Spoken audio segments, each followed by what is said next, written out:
Hello, everybody. Welcome back to the channel. Today, I'm going to do one of my many concert reviews that I seem to do. This one is going to be on singer-songwriter Willie Watson and his performance at the Southern Music Hall in Charlottesville, Virginia. Now, for those of you that don't know, Willie Watson was one of the founding members of the Old Crow Medicine Show.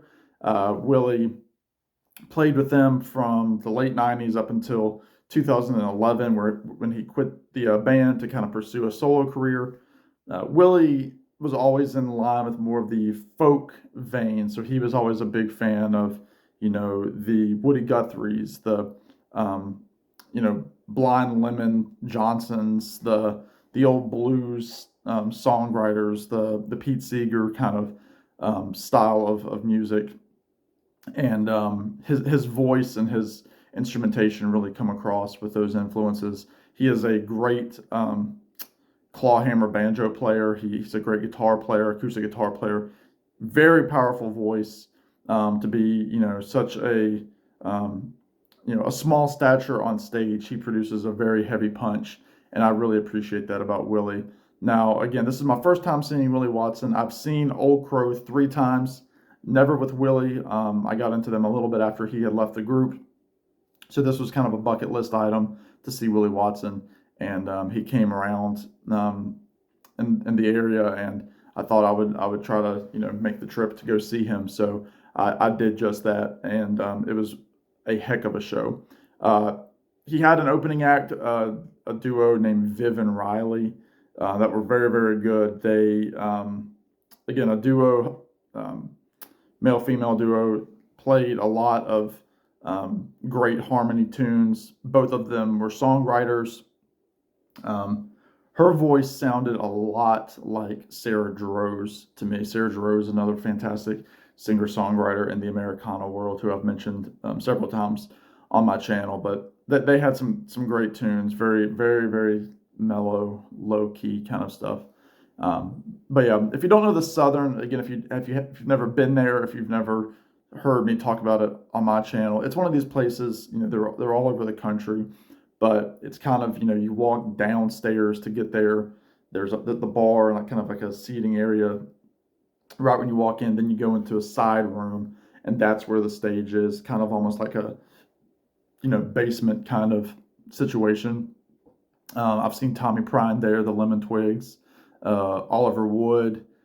So it's a cool venue if you don't mind standing room venues, and if you don't mind a little bit of heat. I had to hang my jacket up at the door, and I was wearing a hoodie during the show, but I was still very, very warm. But very cool. We were about 2 or 3 rows, if you want to call it that, from the front, as you can see by the thumbnail image, and got to see Willie kind of right there in action. He's promoting his current album, which is he's calling kind of his debut, which is not really true. He's put out a couple of albums that he's called folk singer albums, which were all like traditional folk tunes like Samson and Delilah, The Gallows Pole, Dry Bones, the original On the Road Again, not the Willie Nelson tune. Take This Hammer, the old gospel tune. But and he did a lot of those songs. John Henry, one of the old John Henry tunes. John Henry was a steel driving man, kind of those types of tunes.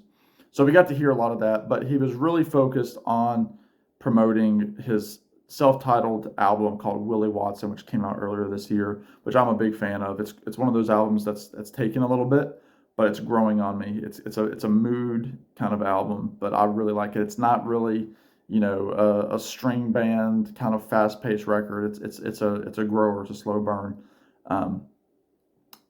It's got 9 tracks.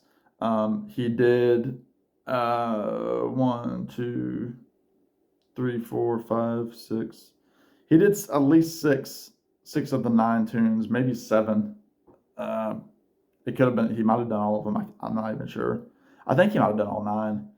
But really, really cool, really cool show. Again, he told some great stories. He talked about being an underdog kind of kid growing up. He was the son of a wrestling coach, and he never was athletic. his brothers were, and they, won all sorts of matches. He told a story about the one time that he won a wrestling match. It was against a kid that he said was equally as small and scrawny as he was, and so he had it in his mind that that was the kid that he was going to beat, and sure enough, he beat him and then quit wrestling the next day. So it's a really, really funny story.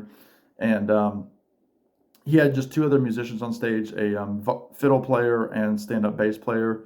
The stand-up bass player is actually somebody named Ben Gould, who has played with Willie since Willie was a teenager. And Willie actually said he was the first guy that he ever really played, real music with. So that was kind of neat to have them both on stage. But yeah, again, fantastic show. Again, Willie played some great clawhammer banjo, some great acoustic guitar. His voice was incredibly powerful. Pretty good crowd. A lot of people about my age, but also a lot of folks middle-aged. A few older folks there that were there probably to see the folk music kind of side that were around in the '60s, listening to Joan Baez and Pete Seeger and hear tales of Bob Dylan meeting Woody Guthrie. So there were those types of people there too. There was some merch. I was hoping that Willie would come out to the merch stand. He didn't. Viv and Riley did the opener. That's always appreciated when they come out, and especially in these small little club kind of places to kind of show, hey, we'll talk to you. We're not charging you to come shake my hand, kind of thing. But anyway, if you don't know anything about Willie Watson, again, just go listen to his new album. It's produced by Kenneth Pattingale, who is one half of the Milk Carton Kids, who I've also seen live. And then also Gabe Witcher of the Punch Brothers, which is the Chris Thile-led kind of, progressive bluegrass band. Again, Chris Thile is also from Nickel Creek. But I was just kind of blown away hearing him do songs like Real Love from the new album live, Mole in the Ground. Again, John Henry was fantastic, again, which has been covered by a million people. They also brought up Viv and Riley for the encore, which included John Henry as the final track. But the other track that they performed was the CSNY tune Helpless, which was fantastic. He was trading lead vocals with Viv and Riley. And they said that they just kind of been working on it throughout this tour.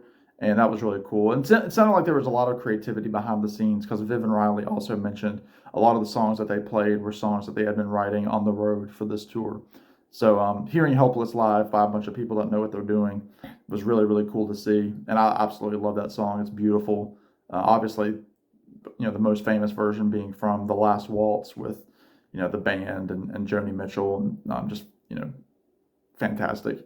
But yeah, Willie Watson was fantastic. I'm not at home, so I don't have the record to show you. I do have the Willie Watson self-titled record.